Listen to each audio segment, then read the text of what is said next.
Israel की सेना ने दावा किया कि 34 दिनों में हमास ने इजरायल पर 9,500 से ज्यादा रॉकेट दागे हैं, जिसमें 5,000 से ज्यादा रॉकेट तो 7 अक्टूबर को ही दागे गए थे।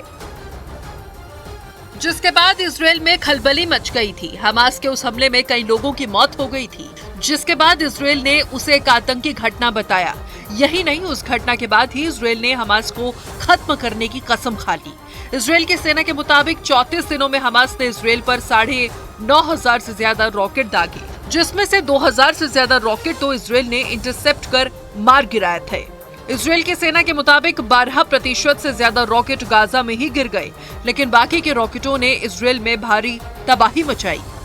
7 अक्टूबर को जब हमास ने इजरायल पर सबसे बड़ा हमला किया था तो उसने इस ऑपरेशन को अल अक्सा फ्लड नाम दिया था और इसे अल अक्सा मस्जिद में मुस्लिम समुदाय के अधिकारों की लड़ाई से जोड़ दिया था। अल अक्सा मस्जिद को मुस्लिम समुदाय का तीसरा सबसे पवित्र स्थल माना जाता है, जहां इसी साल अप्रैल के महीने में इजरायल की सेना घुस गई थी, जिसके बाद वहां जबरदस्त हिंसा हुई थी और खूब बवाल हुआ था।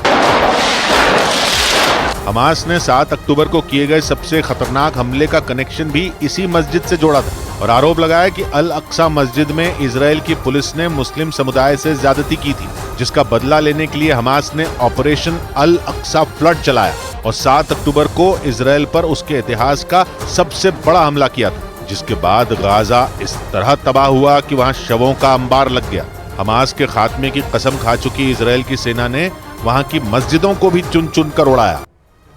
इस बीच इजरायल की सेना हमास के एक एक लड़ाके को ढेर करने में जुटी हुई है। इजरायल की सेना ने उत्तरी गाजा में हमास के ठिकानों को तबाह करने के लिए जमीनी कार्रवाई और ज्यादा तेज कर दी। और इजरायल की सेना ने उत्तरी गाजा में मौजूद हमास के कई ठिकानों को तबाह कर दिया। इजरायल की सेना ने जमीनी हमले का एक वीडियो भी जारी किया, जिसमें उसके सैनिक उत्तरी गाजा में जमीनी कार्रवाई करते नजर आए। इजरायल की सेना के इस वीडियो में गाजा की कई इमारतें भी बर्बाद हुई। वीडियो में इजरायल के सैनिक खंडर में बदल चुके गाजा में घुसते दिखे, जिसके बाद उन्हें टारगेट को पहचानना और एक एक कर उन्हें उड़ाना शुरू कर दिया गया। इजरायल की सेना ने जानकारी दी कि वो गाजा में छिपे हमास के लड़ाकों को चुन चुन कर मारेगी, इसलिए उसकी सेना ने जमीनी कार्रवाई तेज कर दी है। जबकि युद्ध के नियमों के मुताबिक धार्मिक स्थलों पर हमला नहीं किया जा सकता।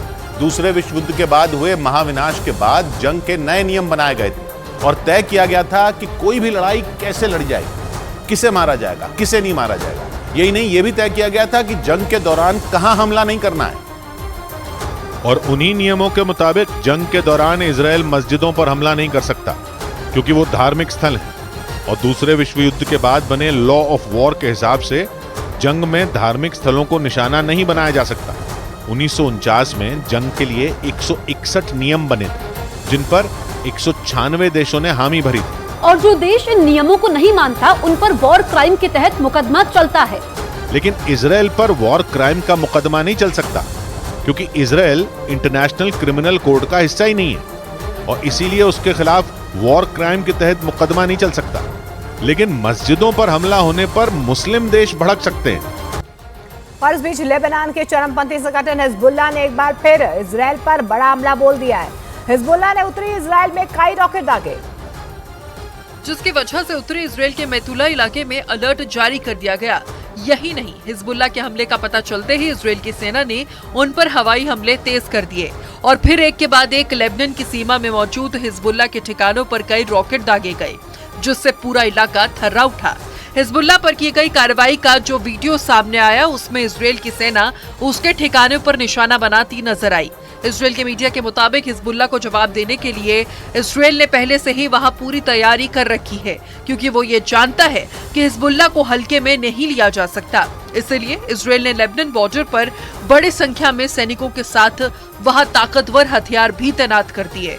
कुछ रोज पहले भी हिजबुल्लाह की तरफ से की गई गोलीबारी के जवाब में इजरायल ने अपने लड़ाकू विमानों से उसके ठिकानों को निशाना बनाया था।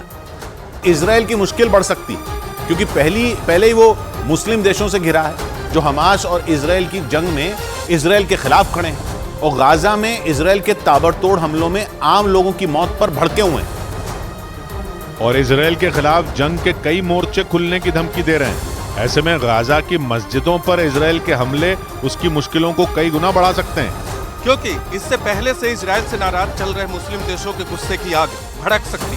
क्योंकि अस्पतालों और शरणार्थी कैंपों के बाद अब गाजा की मस्जिदों का नंबर है, जिससे पश्चिम एशिया के मुस्लिम देशों का पारा चढ़ सकता है और लेबनान, जॉर्डन, फिलिस्तीन और सीरिया जैसे मुस्लिम देशों से घिरे इजराइल की मुश्किल बढ़ सकती है। या यूं कहें कि मस्जिदों पर इजराइल का हमला पश्चिम एशिया में युद्ध के माहौल को और गर्मा सकता है, क्योंकि मस्जिदों पर हमले से मुस्लिम देशों की धार्मिक भावनाओं को ठेस पहुंच सकती है।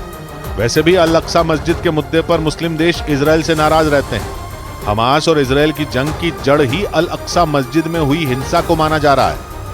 ऐसे में गाजा की मस्जिदों पर हमला उन्हें एक नया मुद्दा दे सकता है।